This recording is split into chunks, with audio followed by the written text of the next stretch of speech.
చేసిన వాళ్ళందరినీ ఏమనుకోకుండా తండ్రికి ఇచ్చిన మాట తప్పకూడదని విధేయత చూపించడం వలన ఇప్పుడు ప్రపంచం మీదకి క్షేమం వచ్చింది, జీవం వచ్చింది, రక్షణ వచ్చింది.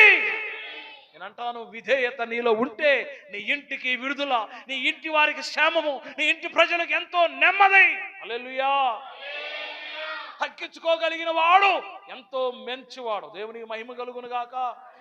కొన్ని విషయాలు తగ్గించుకోకూడదు, అక్కడ తగ్గించుకుంటారు. మళ్ళీ తగ్గించుకోవాల్సిన విషయాలేమో తగ్గించుకోవాలి.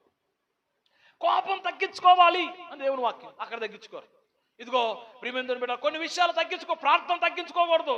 అద్దగలవాడు చేస్తారు ప్రార్థన అంటారు. ఇదిగో దేవుని సన్నిధిలో లోకంలో వాడు తిరగటం తగ్గించుకోవాలంటే అది తగ్గించుకోరు. అలాగే చర్చికి రావాలి ప్రతి ఆదివారం, లేకపోతే ప్రతి ప్రార్థనలో కూర్చోవాలి అని దేవుడు వాక్యం చెప్తుంది. అందులో మాత్రం మైనస్లు, సున్నాలు, ఆప్షన్లు తగ్గిపోతా ఉన్నాయి. ఇందులో తగ్గించుకోవాలి.